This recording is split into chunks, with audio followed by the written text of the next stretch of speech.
Hi everyone, welcome back to the channel. Hope you're doing good.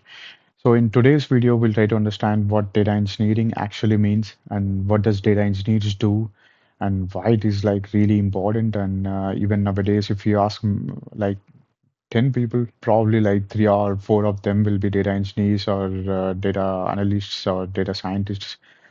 But but even though data engineering is like really popular nowadays, many people still don't understand what data engineering actually means and what does data engineers do.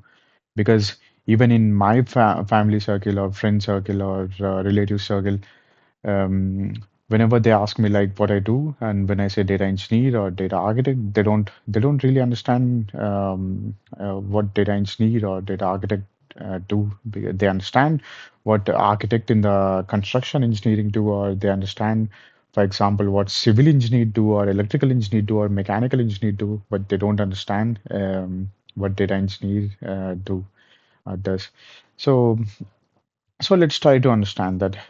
And actually, you know what? Let's understand. First, let's try to understand what does data actually means, and what does data engineering actually means, and let's try to combine both of them and see if it makes sense. Yeah. So, so what does data actually means? So basically, data means that data. If we literally say what does data means, data is basically recorded facts. So any kind of recorded facts is data. So so and what does recorded fact means? So if you ask me what does recorded fact means, so so so it can be basically uh, details of details or information regarding uh, place, person, or I don't know, event, or some kind of action, or any object. Yeah. So yeah, basically that's what data means, right? So when we say, for example, when we say um, that person's name is so and so, or that person says is so and so, and then that's data, right? Or even let's talk about event. So when we say that this happened on this particular date. Okay, so what happened on which date? So those are data points, and then also action. For example, you go to Facebook, or you go to Instagram, or you go to TikTok, and then you like something, or you comment something, or you share something. That's an action, and then all the details corresponding that particular action is data.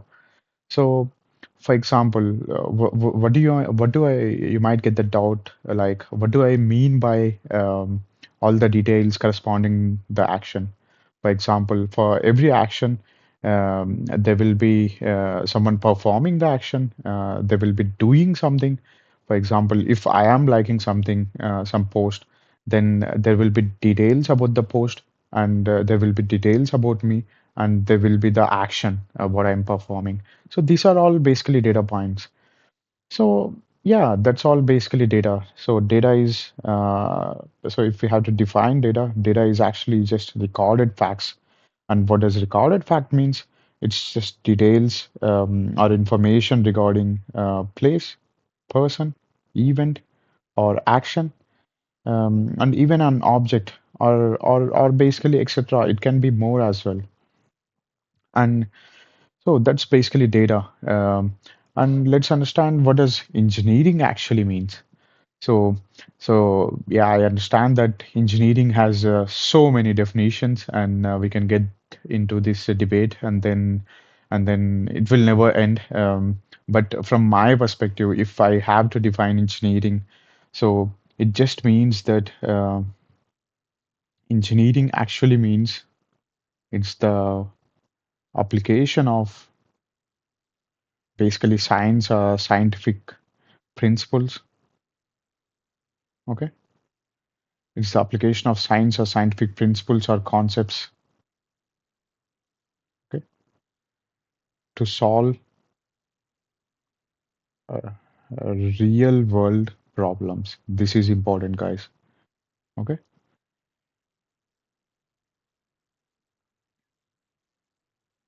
Yeah, so in my sense, if I have to define engineering, so it means that it's basically the application or use of scientific principles or concepts to solve real world problems. So that for me is engineering. And then, okay, that's good. Okay, when we dissect data and when we talk about data and engineering in isolation, they kind of make sense, right? Um, but you might be still wondering what does data engineering actually means? It still won't be making sense to you, right? So let's understand. So let's say why do now if we have to combine these definitions, it literally means that it's the application of scientific principles or concepts to solve real world problems. And then what are the real world problems with respect to data engineering? So if we had to understand what are the real world problems with respect to data engineering, so the main major problem is okay. The main major problem is decision making. So yeah, so I mean it might not sound like a problem, but let's try to understand. Okay, if I have to split decision making into parts, then I basically will split it, for example, into two parts. Uh, one is uh, one is decision making. One is traditional decision making, and one more is um, modern decision making. Okay, so one is traditional decision making, and one more is modern decision making. Okay. So don't worry if you don't know what traditional decision making actually means or what modern decision making actually means. Of course, we are here to understand them. We are here to define them. So don't worry about it. So let's try to understand them with example. Okay. So let's understand traditional decision making at first. Let's say actually let's talk about 15, 20 years back. Okay. Um, yeah, because that's when the people used to take decisions traditionally. Um, okay, that's by using gut feeling or basically unlimited amount of data. Okay, let's say 15, 20 years back, if you go to grocery store and then if you try to buy some products, um, yeah, what will happen? You will buy products, right? But then from your side, that is it. You'll just buy products. But then from shopkeeper's mind, from the store owner or store manager's mind, so internally in his mind, or maybe even in notebook or something else, or some logbook, he or she will be storing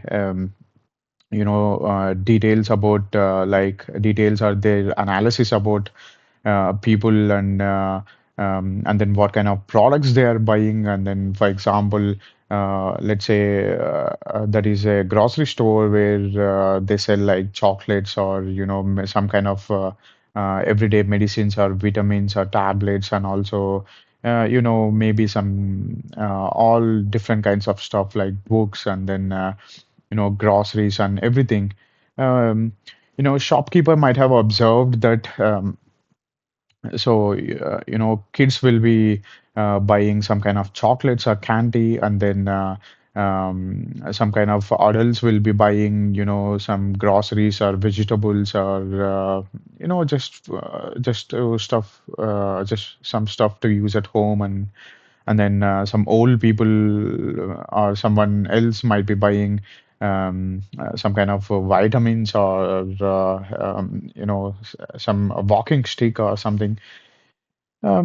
Yeah, so the storekeeper or store manager, they basically have to segment the customers in their minds and then analyze their purchase patterns or buying patterns and then keep track and then accordingly make decisions, right?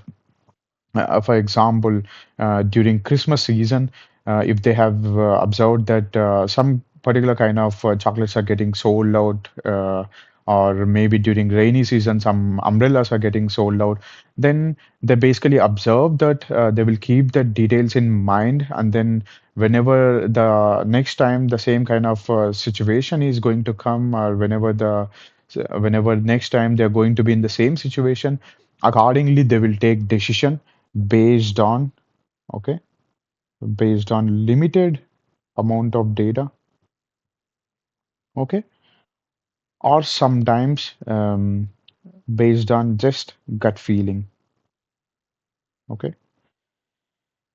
Okay, now actually 15, 20 years back, to be honest, this used to work out like really well. No complaints at all. So this used to work out well, and then they actually used to make profits, and that used to be good. But then, fast forward to today. If you look at today, the problem is, guys, um, today basically. Imagine a store like or a e-commerce store like Amazon. Okay, so in Amazon there will be like millions. Okay, millions of customers, products. Okay, right, and then um, yeah, uh, and actually different segments of customers and then different products, and then there will be like so many thousands or actually millions of transactions happening every day, right? Transactions or orders happening every day.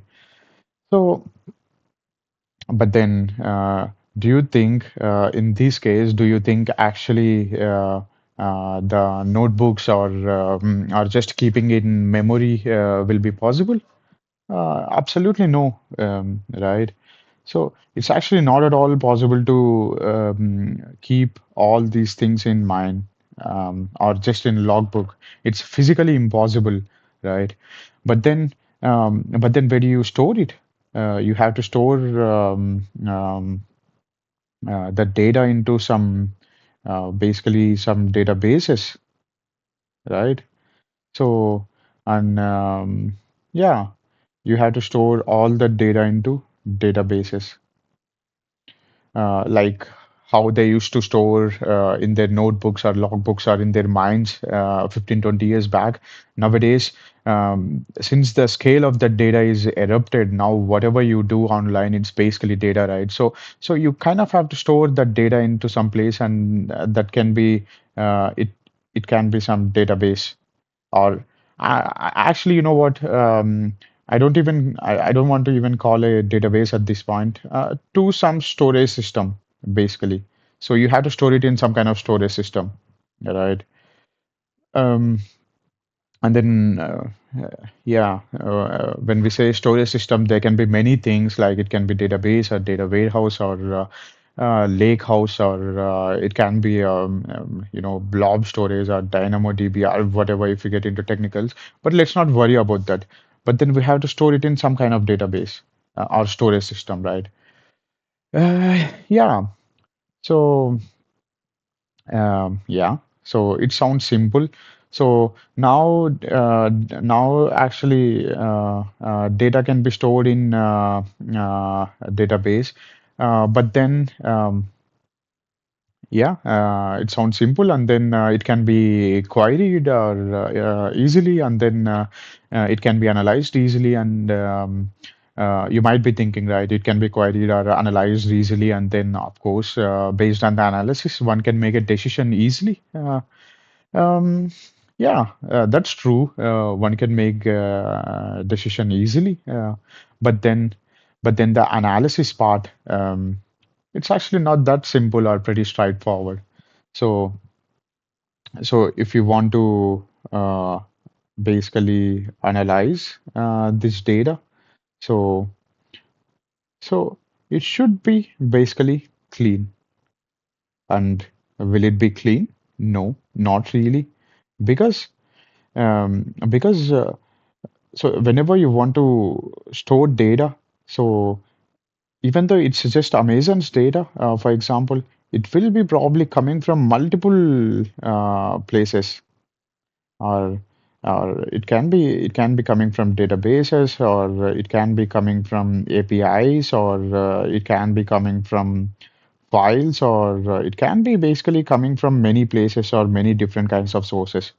And then there might be actually, all this data. So, for example, customers' data might be coming from databases, or orders data might be coming from databases, or some other kinds of let's say some transaction details may be coming from APIs, or some reference data might be coming in form of files.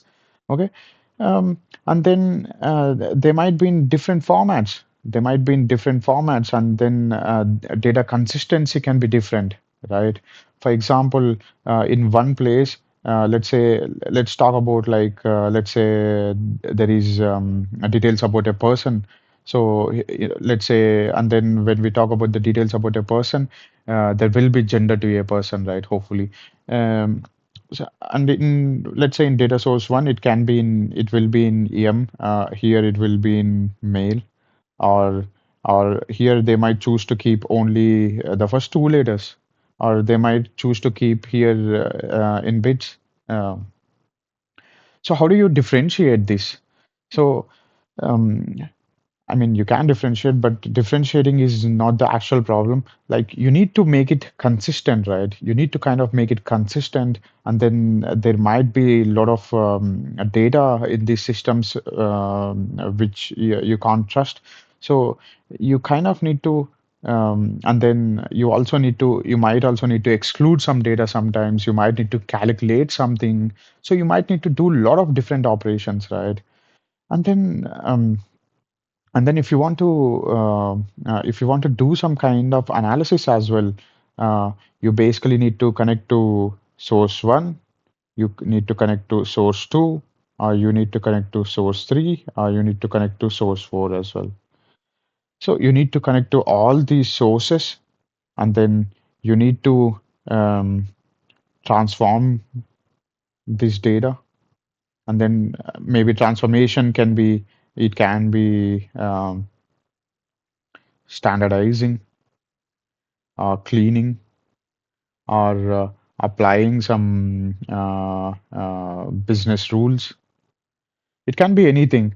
Um, so, so you kind of need to connect to all these different systems. You need to extract the data, right? And then you need to do some kind of transformations like standardizing, cleaning, applying business rules, and then you need to store it into single data store. Okay, not multiple, not many, like single data store. And then one will be, it can be data analysts or data scientists, or it can be machine learning experiments or anything. So it basically needs to be in clean format, standardized, and business rules applied, and business rule calculations should be done. Um, to be able to, all these things should be done before reaching this final stage, maybe final stage, uh, to be able to be useful, and to be able to be used by the data analysts or data scientists, or even business people as well directly. Um, yeah. So, and this is where data engineers come in. Okay. And this is where I come in. and this is where many people come in.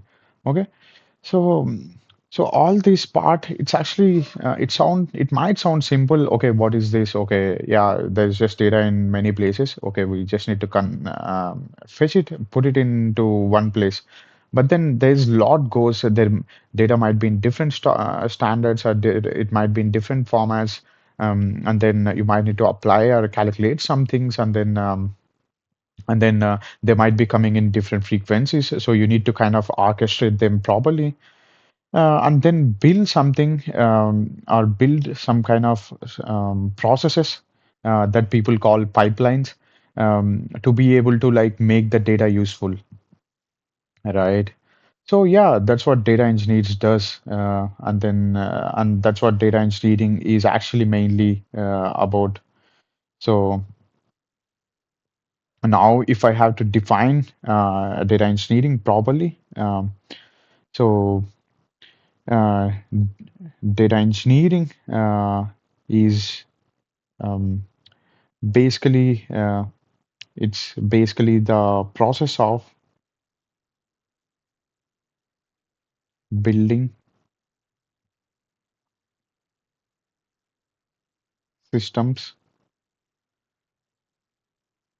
that can turn raw data into that can turn or convert, okay,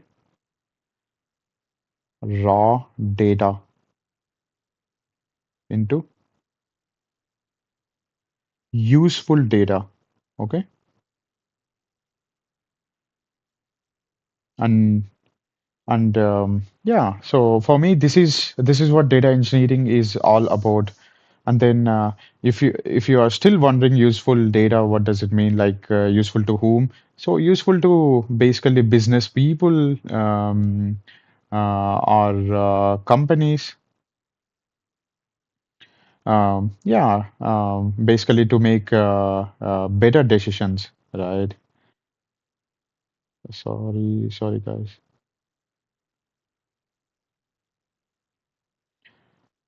Yeah, it should be useful to business people or companies uh, to make better decisions. Better decisions, not just on gut feeling. Okay, no more gut feeling here. Okay, and this is what data engineering is all about. Okay, it's all about like building systems or processes that can turn raw data into useful data to the business people and companies to enable them to make better decisions. Okay. Yeah, and then some people will also call it like data-driven decision making. So whenever you hear the word like data-driven decision making, this is it, guys. Okay, instead of using intuition or just gut feeling, but in this case, we'll be using like concrete, real facts based on the real events that happened in real time in real world to make the decisions. Okay, and and yeah, and I actually think data engineering is super cool. And data engineers are like super cool, and one of the best people you can ever meet in life. They are super important. Whenever you see like a fancy dashboard, or whenever you see like improvements in the performance of product, or improvement in processes, or whenever you see a company making like really nice decisions always, or um, then basically there might be like a bunch of data engineers like me sitting in the background, who may never see the light, but you know what, like whatever the data or whatever the pipelines they build, which can turn like raw data into useful data, that always sees the light, guys, even though we don't see the light always. So, so I actually think it's super cool job, and data engineers are basically the ones who build all this. Okay.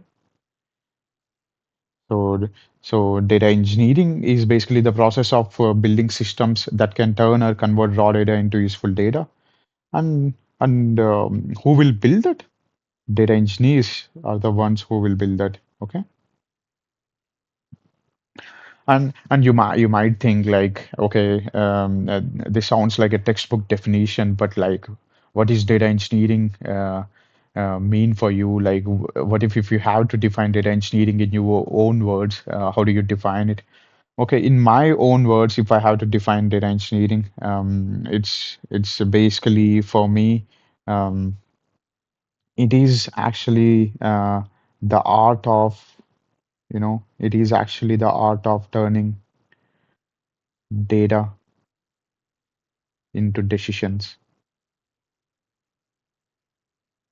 Yeah, this is data engineering for me, and it's really nice, honestly. Yeah, and you know what, like, and there are so much more to it. And then, yeah, we can, of course, like in the next video, we'll talk about like data engineering life cycle. So we a little bit touched upon it in this video. For example, we talked about extraction and then transformation and then storage, right? But then we actually didn't spend so much time talking about that. So in the next video, we'll of course talk about that. And then, you know, some cool facts I really like about data engineering, or um, I think it was probably in like 2022 or 2021 when Deloitte, like one of the major top consulting firm, when they conducted a survey, um, some of the Fortune 500 companies, they actually told that some of, not some, actually like quite a lot, like 60% of the Fortune 500 companies told that their decision making is as fast as their pipelines, data pipelines. Okay.